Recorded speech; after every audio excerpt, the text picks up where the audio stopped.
Hey friends, it's Susan with SusanAnyway.com. I hope you all are doing well. I wanted to show you a quick video I made of just putting the finishing touches on some sewing machine drawers that I repurposed that I bought at an antique mall a few weeks ago. So let's get to it. Okay, so these are the sewing machine drawers as they looked when I bought them at the antique mall up in Concord, and this is what it would look like from the original treadle sewing machine. But I love the drawers. I loved how thick they were, and you can see it can get expensive to ship them. So I paid $38 for both of them, I believe, 36.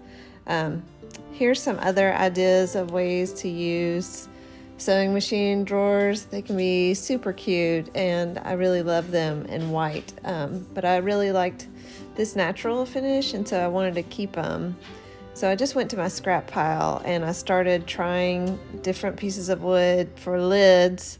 And originally I thought I wanted to keep both pieces together, almost like a shelf or a little desk, but the more I played with the pieces of wood that I had, I just didn't really love it.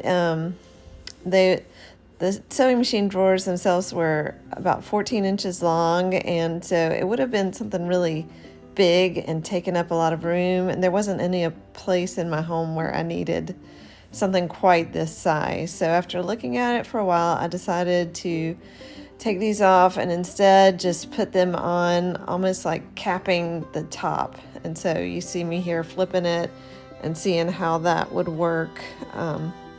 Once I decided to do that, I decided to go ahead and just cut them down. The pieces I had were scrap left over from another project, and so I just moved them around until there was a little bit of an overhang on either the front or the back, and then I just took my speed square and made a mark to let myself know where to cut them.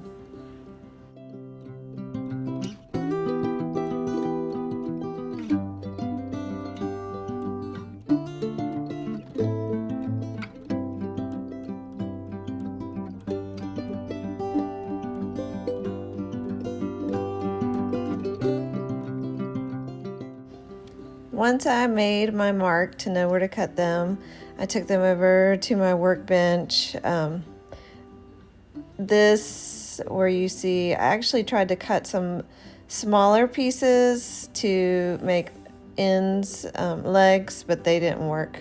And here, you need to wear safety glasses, and you need to put your hair up when you're doing any kind of work like this, and I should have done that. So sorry, that was not a great idea, but it all turned out fine. I just wouldn't recommend doing what I just did. So here are the little legs that didn't, or feet that did not work.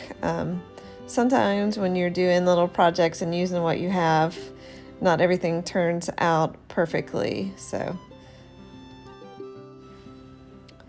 after I was done with cutting them, I sanded the edges of the boards, and I tried to really round them off. I didn't want any sharp edges at all.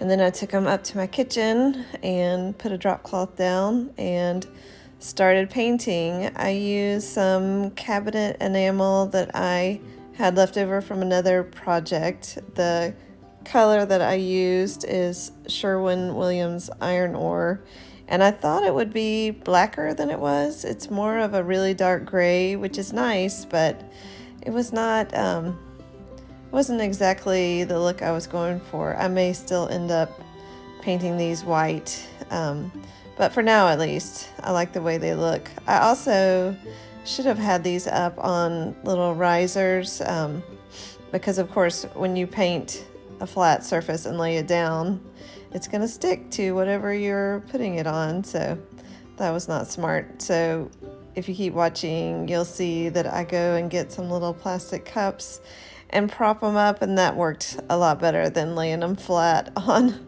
the drop cloth. So.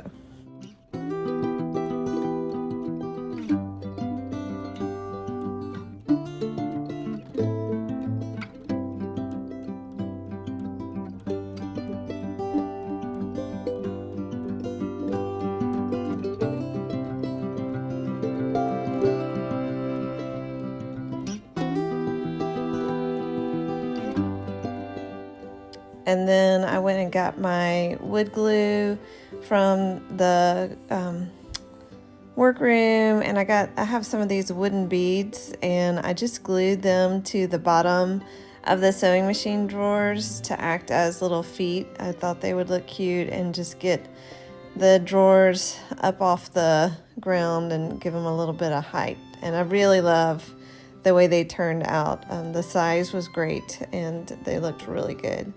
So here's kind of the finished product. I love being able to see the wood tones of the drawers.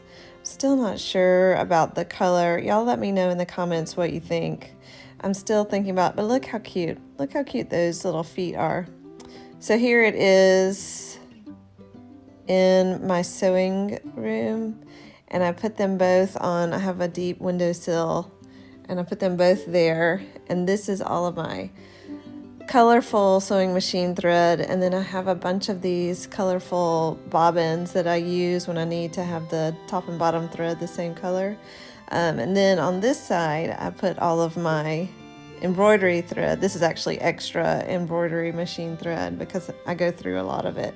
But it's so nice to have it all in one space and where I can easily see them instead of digging through. So I'm really pleased with how this turned out.